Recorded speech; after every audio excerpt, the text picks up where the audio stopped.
Imagine you're just standing in your own house right now.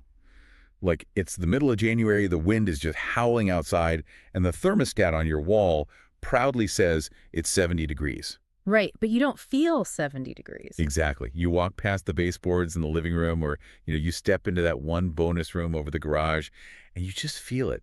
That stubborn, icy draft cutting right across your ankles. Oh, it's the worst. It really is. And you look at your heating bill sitting on the kitchen counter, and you just know with absolute certainty that a massive chunk of your money is quite literally vanishing into thin air. Yeah, it's an incredibly frustrating feeling for homeowners. I mean, you're paying a premium to heat and condition that air, and your house is just quietly handing it right back to the neighborhood. Right. So you finally decide you've had enough. Ugh.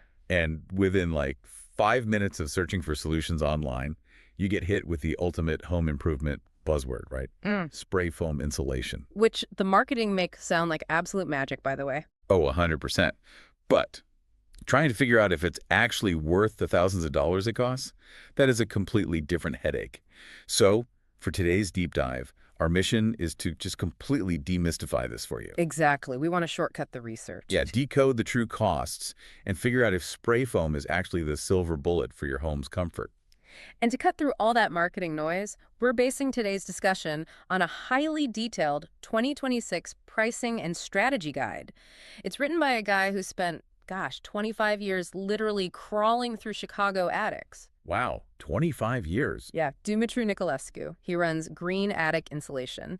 So this is a source who has seen exactly what works and, more importantly, what causes a $10,000 mold problem down the line. Which is exactly the perspective we need, right? Because when I think about traditional insulation, the big fluffy pink fiberglass bats or the blown-in paper cellulose stuff, it's kind of like wearing a thick knit wool sweater on a really windy day. That's a good way to put it, yeah. Like you're insulated, technically. But if a strong gust of wind hits you, it just cuts right through the material. You still feel the chill. Spray foam, on the other hand, is like putting a windbreaker over that wool sweater. It completely seals out the air. Right, it blocks the wind entirely. But my big question here is, if you already have the sweater, is upgrading to the windbreaker actually worth that massive premium price tag? Well, the windbreaker is a great analogy, but we need to add a critical piece of building science to it based on the guide.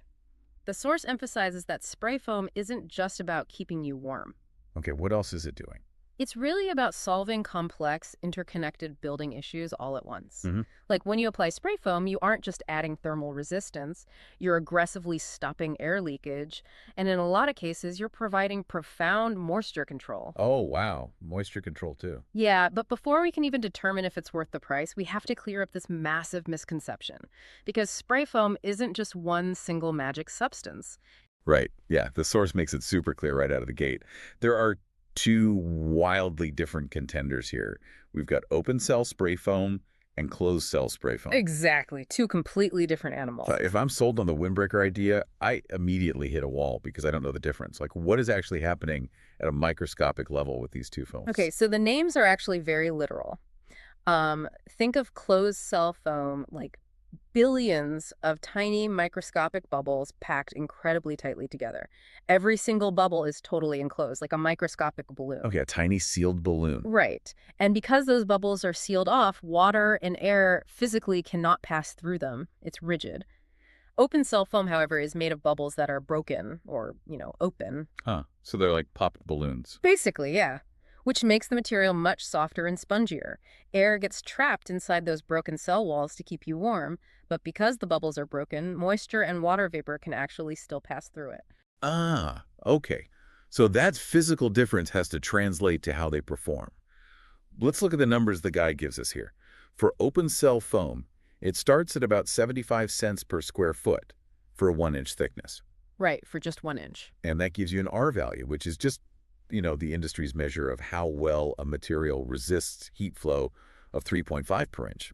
But then closed cell foam starts at $1.25 per square foot for that same 1 inch. Yep, it's more expensive. But here's the crazy part. It provides an R value of 7 per inch. Double the insulation power in the exact same physical space. I mean, closed cell is denser, completely rigid, and has that high moisture resistance we talked about. But wait, let me just look at that math again, because closed cell gives you double the R value 7 versus 3.5, But it doesn't cost double the price. No, it I doesn't. mean, $1.25 compared to 75 cents? Sure, it's slightly more expensive up front, but on a performance per dollar basis, it seems like an absolute steal. It definitely looks that way on paper. Right, so why wouldn't you just always, 100% of the time, use closed cell foam?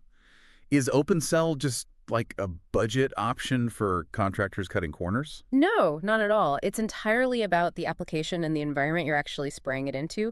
Open cell foam is actually a fantastic tool for very specific jobs precisely because of that broken bubble texture. Oh, really? How so? Because it's softer, lighter, and less dense, it expands rapidly and dramatically when it comes out of the spray gun, like up to 100 times its original liquid volume. Whoa, 100 times. Yeah, so it aggressively pushes its way into irregular gaps, weird structural cracks, deep wall cavities, places where you really need massive expansion to get a good air seal. So it behaves almost like shaving cream, just puffs up massively and fills every single weird little angle in an old attic. That is the exact mechanism, yes. So if lower cost is a priority and you just need to stop the air from moving in a space that stays relatively dry, open cell is your tool.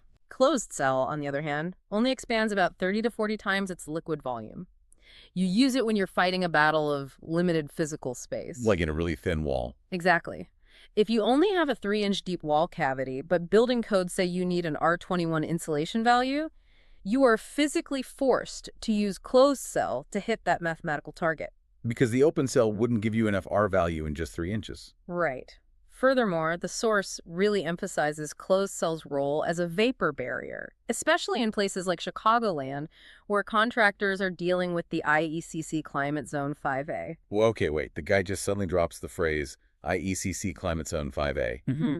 For those of us who don't read commercial building codes for fun on the weekends, what does that actually mean for the walls of my house? Fair question. It basically means you live in an environment with brutally cold, dry winters, but also incredibly hot, humid summers. Okay, yeah, that sounds like Chicago. Right. And the author points out that condensation control in places like your rim joists, that wooden perimeter sitting right on top of your concrete basement foundation, is absolutely paramount. Because of the temperature difference. Exactly. Think about vapor drive. If you have warm, moist indoor air from your heated basement hitting freezing cold wood framing at the edge of your house in January, the physical result is condensation. The wood literally sweats. And sweating wood inside a dark, enclosed wall cavity. Yeah. I mean, that means mold, right? Uh-huh. And eventually structural rot. Exactly the problem. Closed cell foam is dense enough and impermeable enough to stop that moisture-laden indoor air from ever reaching the freezing cold surface of the exterior wood. So the moisture just gets blocked completely. Yes. The dew point actually happens inside the foam itself, where condensation just cannot form. Open cell, because of its broken bubble structure, simply can't stop that vapor drive as effectively. Okay, I see. So it's not like there's a good foam versus a bad foam. It's more like a scalpel versus a hammer. You use the right tool for the specific architectural problem your house has. That's the perfect way to look at it. Okay, so now that we actually understand the physical materials, we have to talk about what this is going to do to your wallet. Because, $1.25 per square foot doesn't sound too scary Yeah. until you realize the average house has a lot of square feet. A lot. And the scale of these projects can really surprise people. Yeah. The guide provides some financial ranges to give us a baseline rather than just an endless spreadsheet of numbers. To put it in perspective, for a standard mid-sized attic project, you're looking at roughly $2,000 to $5,000. Okay, that's a chunk of change. It is. And once you start looking at massive spaces, like over 2,000 square feet or huge custom structures, you leave standard pricing entirely. You're moving into the $4,000 to $8,000 range or even higher. Wow. And it's a similar story for garages, right? Like a standard 2-car garage ceiling, especially if there's a bonus room above it, hovers around $2,200. Yes, generally. But if you have a massive detached 40 by 60 pole barn in your backyard, you need a totally custom quote. Absolutely. But wait, hang on. I'm looking at the author's pricing comparison table here, and I am genuinely confused. Uh-oh. What do you see?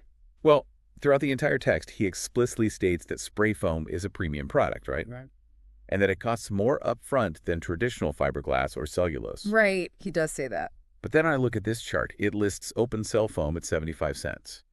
And right below that, standard fiberglass attic insulation is listed at $2 to $2.75 per square foot. And cellulose is up to $3. Ah. Is the author contradicting himself here? Yeah. Because right now, the premium foam looks 3 times cheaper than the standard fluffy stuff. It really looks that way, doesn't it? Mhm. That apparent contradiction is actually the exact trap that catches almost every homeowner trying to budget for a renovation. Wait, really? What's the trap? You have to look much closer at the unit of measurement. The foam is priced per single inch of thickness. Oh, wow. Okay, so I'm obviously not just spraying 1 single inch of this stuff up into my attic ceiling. Not even close. Building codes in a place like Chicago might require a total thermal resistance of R49 in your attic. Right. So if you're using open cell foam, which gives you R3.5 per inch, you are going to need about 14 inches of foam sprayed up there to hit that legal target. Oh my gosh.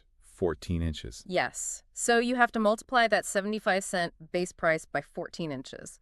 The fiberglass and cellulose prices listed in the guide, that $2 to $3 range, are for the total finished depth needed for the entire standard upgrade.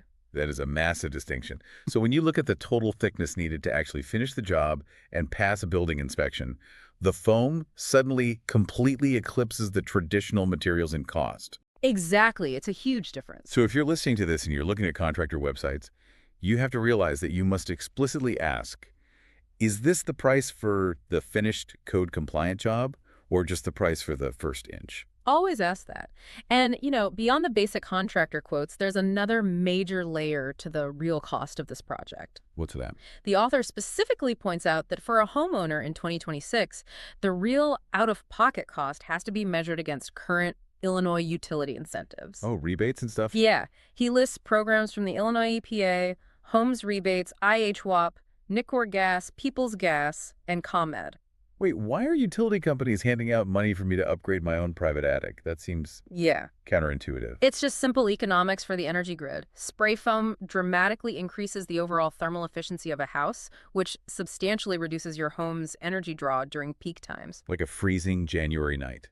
Or a blazing July afternoon. For a utility company, it is significantly cheaper to pay thousands of homeowners a rebate to use less energy than it is for them to build a billion-dollar power plant to supply more energy. Okay, that makes total sense when you put it like that. Right. And these utility programs can literally cut your out-of-pocket project expense by hundreds or even thousands of dollars. Which is incredible, provided you actually, do your homework and apply for those programs before you sign a contract. Exactly. Don't leave that money on the table. Okay, so we've looked at the abstract numbers and the physics.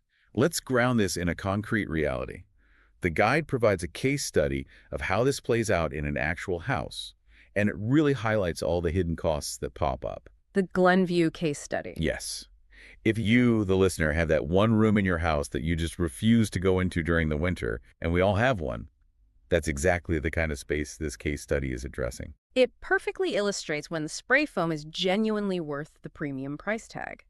The homeowner had this classic, creepy, freezing basement, cold, damp, bare concrete walls. Sounds miserable. It was. There were obvious drafts coming through the foundation and the rim joists. And the solution wasn't just to, nail up some pink fiberglass, throw some drywall over it, and hope for the best. Because doing that would just trap the moisture behind the drywall, leading straight to mold. Right, a total disaster. Instead, the contractor applied a continuous 2 to 3 inch layer of closed cell foam directly onto the bare foundation walls and up into the rim joists. So the foam becomes the barrier. Exactly. The closed cell foam acts as both the thermal insulation and the permanent moisture barrier.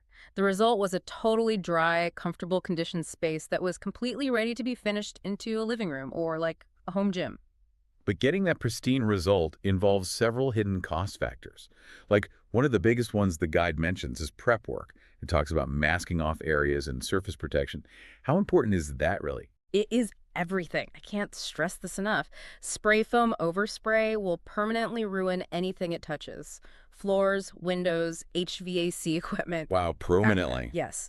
It's incredibly sticky chemical foam. So skipping the prep work Yeah. and, say, spraying over old, dusty insulation to save a few bucks, That's basically like trying to put duct tape on a sandy beach. Oh, that's a perfect analogy. Like, it might temporarily stick to the sand, but it's never going to actually seal to the wall underneath. You're paying thousands of dollars for a premium air seal, Yeah, but you're just gluing expensive foam to garbage. that is exactly what happens. The removal of old, degraded, dust-filled insulation is an added line item on your quote, but it is entirely non-negotiable.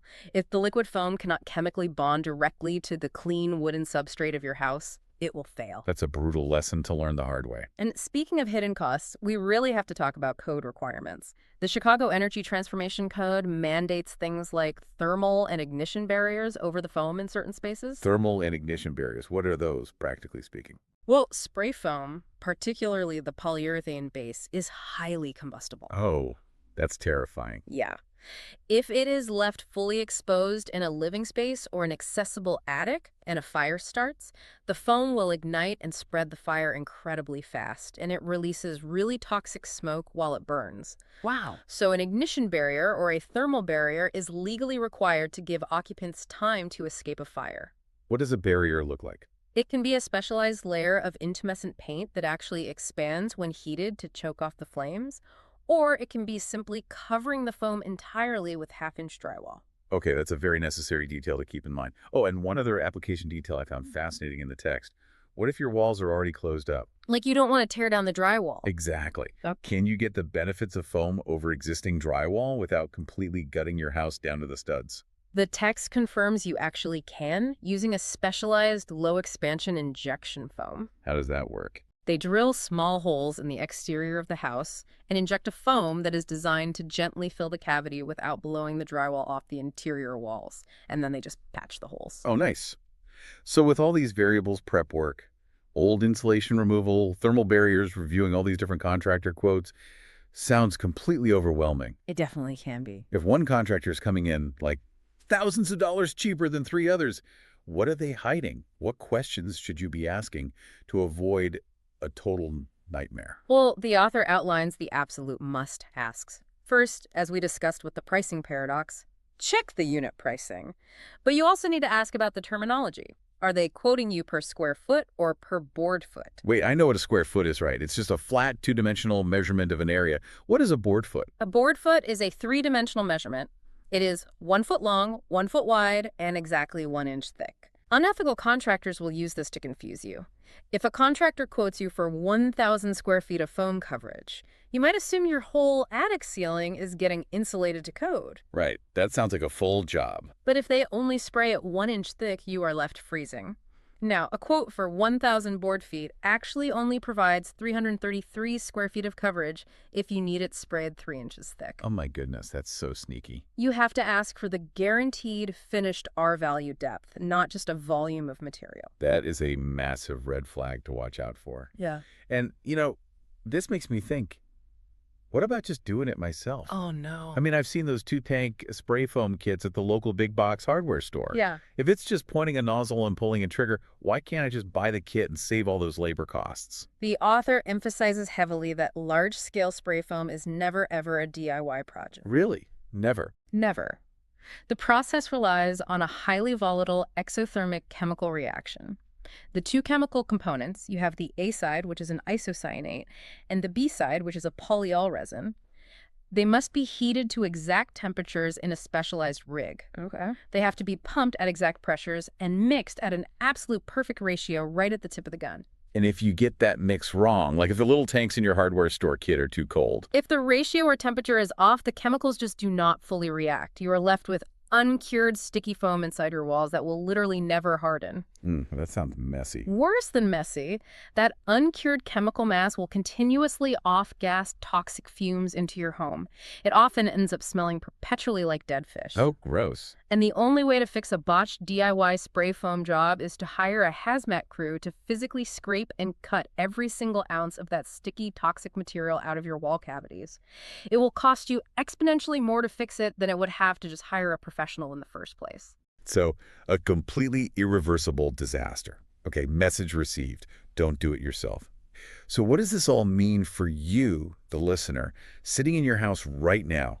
Let's bring this all together. Let's do it. Spray foam insulation isn't just about throwing money at an attic so you can brag to your neighbors about your high R value. It is a targeted surgical strike against your home's absolute worst air leaks and moisture problems. Exactly. If you just have a standard open dry attic and you just need more thermal fluff up there to keep the heat in, blowing in cheap paper cellulose is absolutely fine. The guide is very clear on that. Yep, save your money in that case. But if you have a drafty bonus room over a freezing garage or a damp, creeping basement that you want to finally turn into a comfortable living space, applying spray foam might be the best, most transformative investment you can make in the physical health of your house. It really is the difference between simply adding material and actually changing the physics of how your home operates.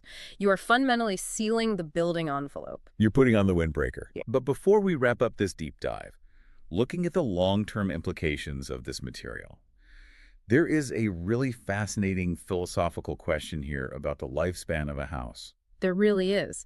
The source mentions that when it's properly installed and left undisturbed, closed-cell spray foam can last for decades. It is incredibly durable. Which is great. But think about the bigger picture of home ownership. Closed-cell foam, as we've discussed, is completely rigid, it's dense, and it physically, chemically bonds to the structural wooden framing of your house. It literally becomes one continuous object with the wood. Which, again, is incredible for stopping drafts today, But what happens 50 years from now when the home needs major structural renovations? Right. What happens when a future owner needs to replace outdated electrical wiring hidden inside those cavities? Or they need to move plumbing pipes or tie a new addition into the side of the house? You'd have to hack through concrete like foam.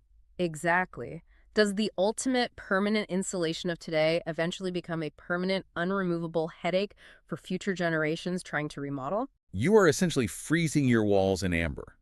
Like, it's the ultimate windbreaker, but you are zipping it up with industrial superglue. A very permanent solution. It's a fascinating trade-off between the absolute comfort you want right now and the future flexibility of the structure. Definitely something for you to mull over the next time you look at the walls of your home, wondering what exactly is hiding behind the drywall. Thanks for joining us on this deep dive.